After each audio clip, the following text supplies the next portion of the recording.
हर मौसम में फतवे जारी किया करो।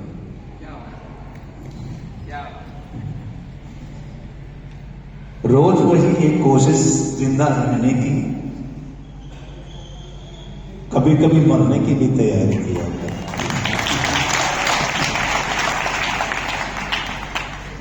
हम रोज बस यही करते हैं कि जिंदा कैसे रहें, सारा दिन यही। और भागवत जी हमारे सामने विराजमान है, महाराज जी रोज बताते हैं ऐसे करके, क्योंकि सबको रुसवा भारी मत काम क्रोध बदलो सबके नाथ नरक के पंथ। इनको बारी बारी रुसवा करना है, बारी बारी भेजना है। रोज हर मौसम में फतवे जारी किया करो। ऋतु कोई भी हो, हमारी साधना छूटे ना। ऐसे कि आज गर्मी बढ़ी है, आज नहीं करते, आई सर्दी बढ़ी है, आई बरसात आ गई है, ये नहीं करते। हर मौसम में फतवे जारी, मतलब ये कहना कि मुझे करना ही करना। हर घड़ी जिंदा रहने की हम कोशिश करते हैं कि कैसे हम जी जाए, बस ये कैसे मिल जाए, ये कैसे मिल जाए। जीना ये जीना को जीना है, मतलब इस फिर से करके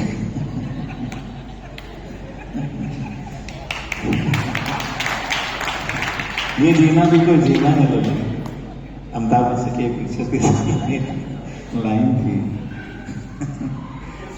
तो मरने की भी तैयारी करो, और वो सिमरण ही मरने की तैयारी है।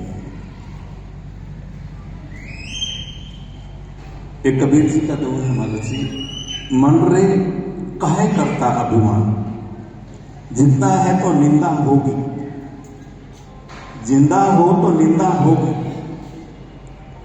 तजदे सोच अदान, मन काहे करे अभिमान। हम जिंदा है तो निंदा तो जरूर होगी हमारी, इसलिए उससे घबराइए नहीं। हर हाल में हमें प्रभु नाम का सिमरण करना है, और ये फतवा जारी करना है। मैं तो करके ही रहूंगा, जैसे महाराज जी बार बार हमारा मार्गदर्शन कर रहे थे कि बस मुझे सेवा करनी है, मुझे सिमरण करना है।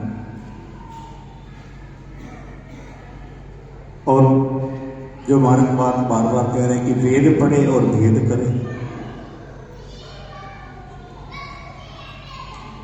फल खाए और तृष्णा और हमारी प्यास न बुझे, वो फल नहीं है। वेद पढ़े और फिर भी लाभ काम क्रोध मोलों का इनकार रह जाए, फिर वो वेद पढ़ना भी नहीं। वो शास्त्र पढ़ना नहीं है, उसके बाद भी वो पढ़ने से हमारा इनकार बढ़ जाए। जैसे महाराज कहते हैं, रस तो तने और जड़ दोनों में है, लेकिन खाना हमें फल है। तो ऐसे ही जो साधना होगी, कभी तो आकाशवाणी हो ही जाएगी, लगे रहेंगे। जो भी आएगा, जब भी आएगा, बाहर से जो आएगा विपत्ति आएगी, अंदर से जो होगा वो आकाशवाणी होगी, वो हमें सुख देगी। जब भी हमारे अंदर कोई सुफरोना उठेगी कि अब बस बहुत हो गया, अब बहुत हो गया, अब नहीं, तभी हमारा जीवन धीरे धीरे आगे बढ़ेगा। और ये जो बाहरी प्रक्रिया है, ये जो लेन देन की जो बात महाराज जी हम सब कर ही रहे हैं, एक दूसरे का ले रहे हैं।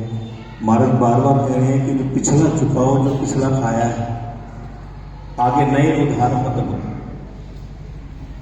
आगे नए उधार मत लो। इस दुकान से नहीं तो उस दुकान से ले लें, खाना तो है। जिंदा रहने की कोशिश रोज ना की जाए, रोज मरने की कोशिश की जाए। और मरने की कोशिश क्या है? बैठ के एक कोने में सिमरण करना, मरना ही है। घर के कोने में, जैसे महाराज जी कह रहे थे कि मैं कोई भी घर की चौखट फाड़ ना करें, प्रभु मिलना है, मिलना तो अंदर से है। जहां भी हम जाएंगे अंदर, प्रभु अंदर से ही मिलेंगे, बाहर से कोई नहीं मिलेगा। मन रहे तो काहे हुई अधीर, इसलिए अधीर ना हुई। जब भी वो मिलेंगे हमारे अंदर ही मिलेंगे, और अंदर तो घर में रहेंगे तब भी मिल जाएंगे। कारवाल और दिल यार, तो ये बार बार जो हमारे जितने भी कवि संत बार बार एक नई छोटी एक दो लाइनें में हमारे जीवन का सार बोलते हैं। और कल भी जो महाराज के चाहे कृष्ण जन्म तो होगा, वो भी इसी का पार्ट है। और बार बार कनक भोदरा का श्री महाराज जी हम शुरू से बारों अनजाने में कही जा रही है, आपने उसको ठीक कर दिया कि कनक भोदरा कार शरीरा समर भयंकर अति बलवीरा। और जो जब ये महाराज जी इसका अर्थ यही करते आ रहे थे कि कनक भोदरा कार, अभी तो जब शब्द पढ़ रहे हैं काले रंग के हैं, और जब शब्द पढ़ते पढ़ते जैसे मंत्र, जब मैं शुरू से मैं मंत्र मिलता है तो उस समय वो शब्द काले नहीं पे रहते हैं। और शब्दों पे हम जब काम करते हैं, उसको तलड़ी पे चढ़ाते हैं शब्दों को, तो वो शब्द धीरे धीरे कनक भोदराकार शरीर हो जाते हैं।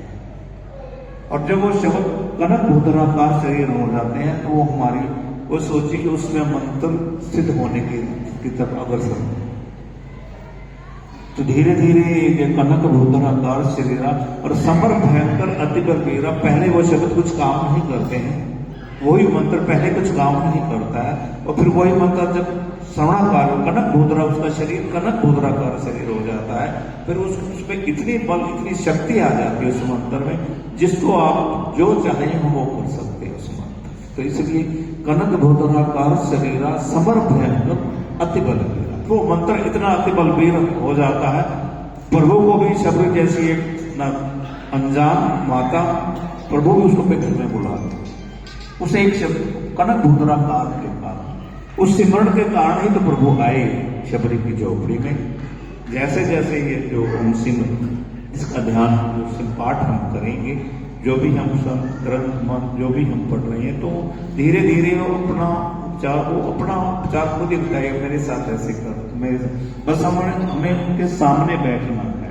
आप बैठे रहिए, और काम जैसे हम 5 बजे से 9 बजे तक बैठे रहते हैं, उसका दोस्तों मिलता ही है, कोई ना कोई बात तो याद रहेगी। अगर संगीत भजन तो हम ये तो थोड़े समय में भूल जाते हैं, लेकिन की हुई बातें आजीवन याद रहती हैं, इस जन्म क्या आगे भी याद रहेंगी। तो बस इन्हीं शब्दों के साथ, और कल की सूचना तो हो गई है, और एक सूचना और भी है कि महाराज से मैंने आज प्रार्थना भी करी थी कि दशहरे पे 20 तारीख का दशहरा है। दशहरे वाले दिन तो महाराज जी ज्यादा थकान सब हो जाती है, तो 21 से 27 9 दिन का यहाँ प्रोग्राम होता है, तो 7 दिन हमारे पास बाकी हैं। और आपके चरणों में प्रार्थना है, अगर समय है तो ये 7 दिन हमें ये भी करवाया जाए इसी क्रम में, जिस क्रम में हम चल रहा है, तो 7 दिन की वो भागवत जी की जो कृपा है हम पे 7 दिन की एक और हो जाए। ज़्यादा तो नहीं मैं कह सकता, लेकिन 7 दिन तो महाराज जी, अगर आपके पास समय है तो आप अपनी डायरी देख के कल इसकी आप घोषणा करें। तो आप 21 अक्टूबर से 27 अक्टूबर 20 अक्टूबर का दशहरा है, कि हमारा 2 दिन का पर्व होता है, 2 दिन हमारे उसमें चले जाते हैं हमारे काम में, तो 7 दिन हमारे पास सत्संग के लिए बचते हैं। तो आप 21 अक्टूबर से 27 अक्टूबर तक आप अपनी डायरी देख के कल इसके लिए हमें अनुग्रहित करिए। तो बस ऐसे, क्योंकि हमें भागवत सुननी है, ज़्यादा नहीं सुन पाते, साल में 2 पर्व तो है, 2 पर्व में तो हम जरूर सुनेंगे।